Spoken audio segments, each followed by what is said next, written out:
In the quiet corners of early 1900s Ohio, stories whispered through funeral parlors and parlor rooms about a peculiar presence, always the third row, always in black. She never spoke out of turn, never wept loudly.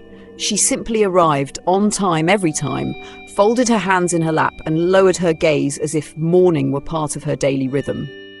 Nobody asked her why she came. Nobody told her to leave. Her name was Martha Wise.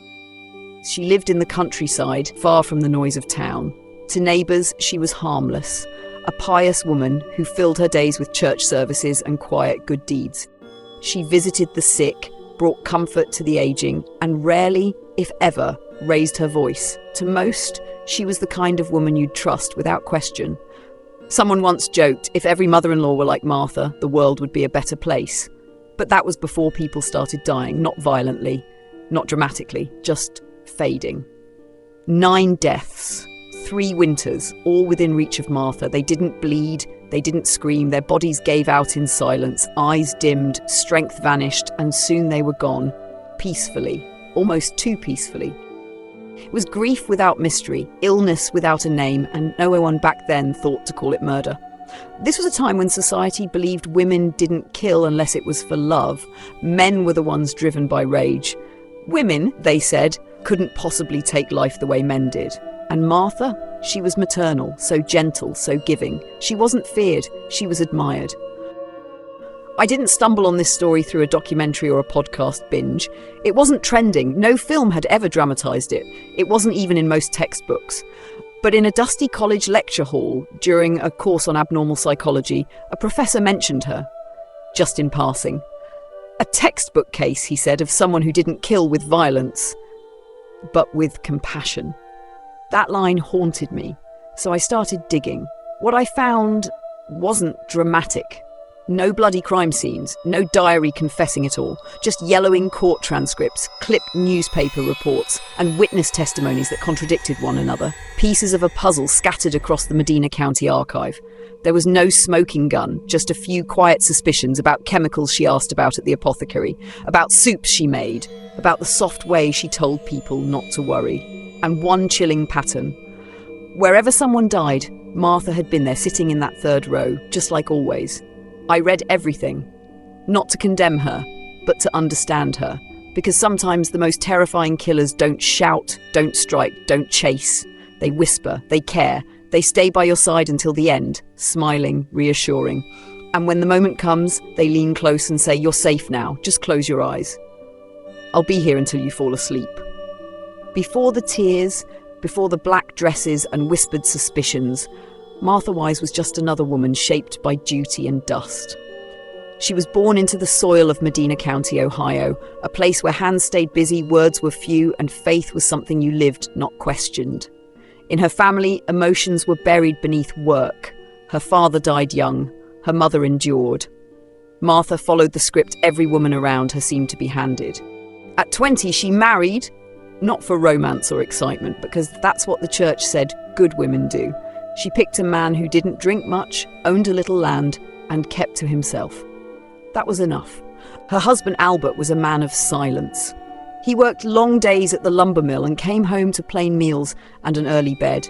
He didn't hurt her. He didn't inspire her either. Their marriage was like wallpaper, always there but never noticed.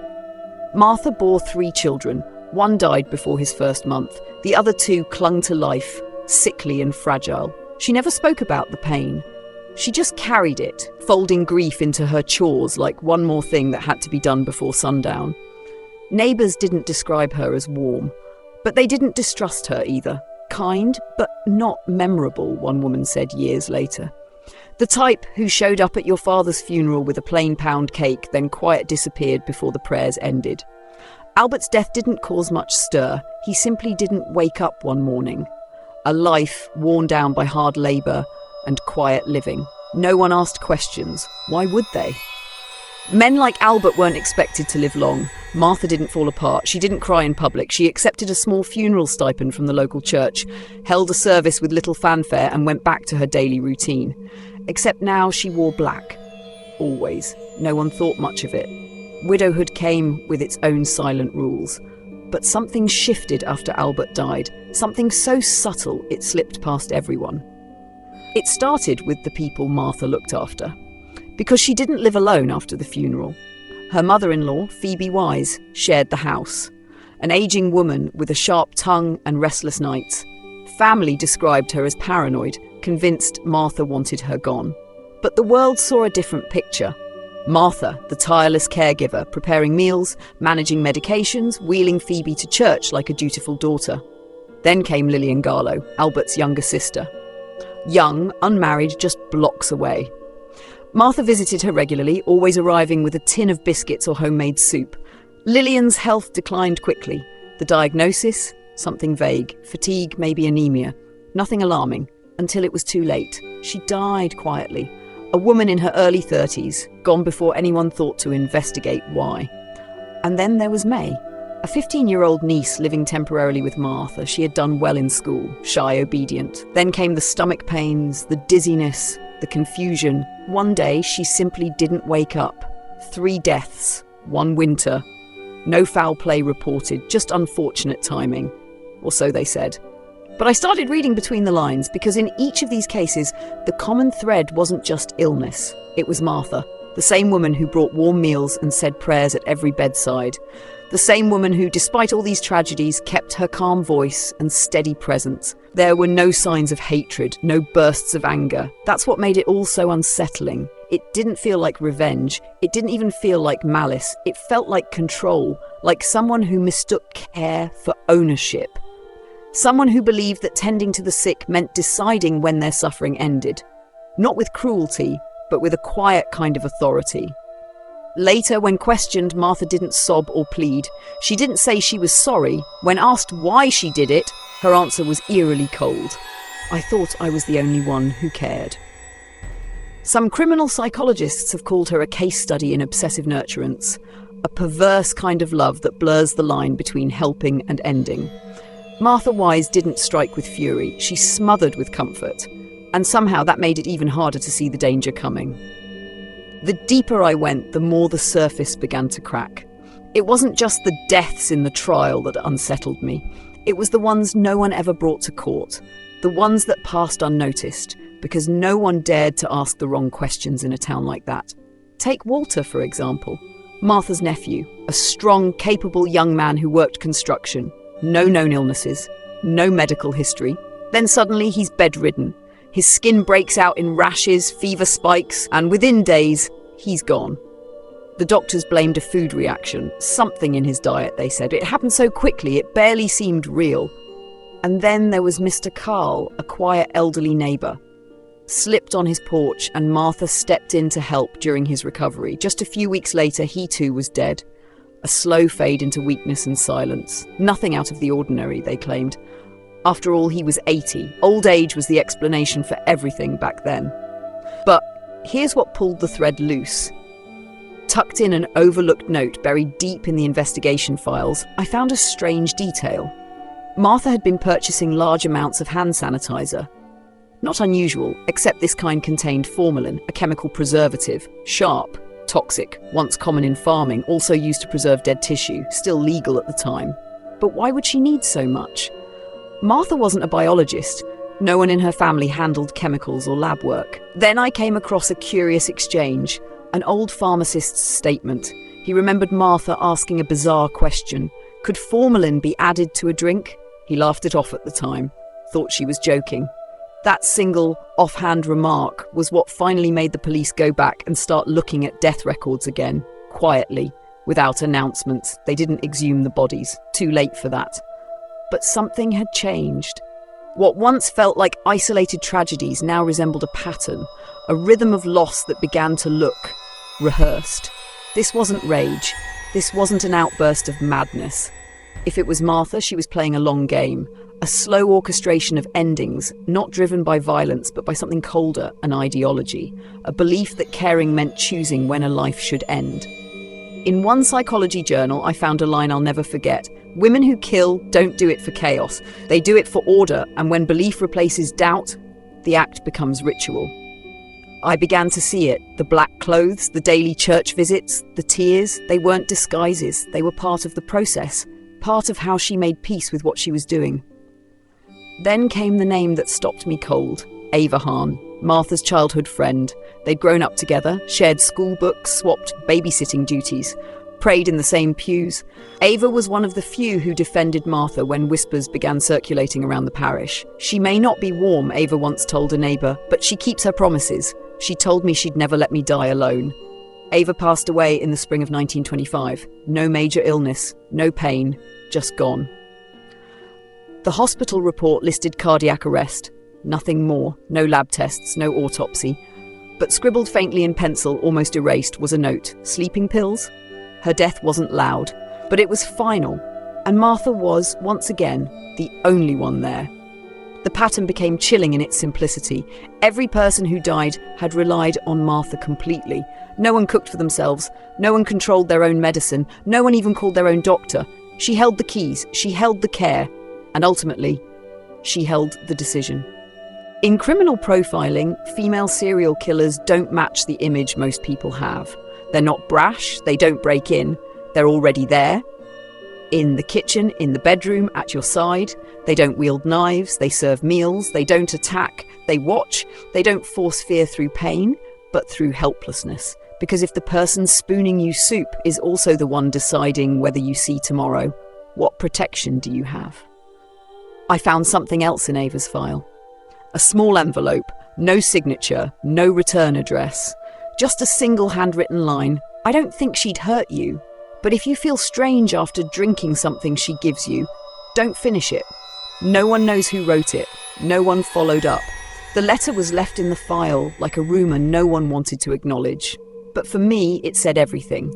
It wasn't just about Martha. It was about the silence that surrounded her. The silence of a town that trusted her. The silence of friends who never asked questions. The silence of doctors who never dug deeper. Because when death comes wearing a kind face in a quiet home, under the watch of someone you love, who would dare call it murder? I can't tell you the exact moment when the whispers began to turn into questions. Maybe it started when a new nurse, young, curious, unaccustomed to the silence of small-town grief, began wondering aloud why Martha always seemed to be nearby when someone passed. Or maybe it was quieter than that. Maybe it was a volunteer at the church funeral committee flipping through the guest book one day who paused at a name that kept repeating, Martha Wise. 11 signatures in under 12 months, always in the third row, always in black. Or maybe it was during a sermon. A young priest, soft-spoken and still unsure of how much truth a congregation could stomach, paused mid-homily and said, "Sometimes devotion is just control dressed in prayer." That was when the town finally blinked. Not because of a single incident, but because there were too many to ignore. Too many coincidences that no longer felt like fate. When the authorities arrived at her doorstep, there was no struggle, no pleading, no denial. Martha simply removed her scarf, laid it neatly on the kitchen table, and said, "I figured you'd come eventually." That sentence stopped me cold. A woman who had planned for this moment, not in fear, but in inevitability. Her trial didn't make headlines. It wasn't explosive. The dead couldn't speak, and the earth had already claimed what little evidence there might have been. Without exhumations, without autopsies, the law had little to hold her on, except one inquiry she made years before about a chemical that no one had reason to ask about. So they convicted her on that. Just that. But the real sentence? It wasn't written in a courtroom. It echoed in the realization that entire communities had seen her as harmless, helpful, even holy. And within that perception, she had moved freely. Because if the face of care is the one you trust the most, it becomes the perfect mask for harm. What chilled me most wasn't how many people had died. It was how long they lived in silence before they did. I remember closing her file just as the town clock struck 8. I looked out the window and saw nothing out of place. Same quiet homes, same narrow streets, same old church steeple, as if none of it ever happened. Martha Wise never broke. Not once. She lived out the rest of her days behind steel bars in a prison for elderly women, far from the county where so many had welcomed her in. Some people called her wicked. Some said she was mentally ill. A few even argued she was misunderstood. But after reading every page, every nurse's note, every obituary, every letter that never made the papers, I came to a different conclusion. Sometimes death doesn't wear a mask. Sometimes it brings you your medicine, prays for your soul, and tells you everything is going to be just fine. And when you finally close your eyes, it stays by your side. Martha Wise was never officially called a serial killer. There's no list, no victims etched into a plaque, just a growing number of lives, each lost under her care. But if you trace the pattern, through funeral records, through second-hand warnings, through names that disappeared quietly, then maybe the truth is right there. She didn't hide in darkness. She stood in plain view, among neighbours, among friends, among the very people who praised her for being dependable, devoted, safe. My professor once said something in passing, something I'll never forget. The most effective crimes are the ones no one thinks are crimes at all. And maybe that's the deepest horror of it all, not the loss, but how fiercely people refuse to believe that someone like her, a woman, a caregiver, a friend, could guide you gently toward your final breath and believe she was doing the merciful thing. And now, I can't help but wonder, in other quiet towns, behind other closed doors, how many people still live beside someone like that? Someone who smiles sweetly, listens patiently, but quietly holds the one thing you never thought you had to protect: your ending.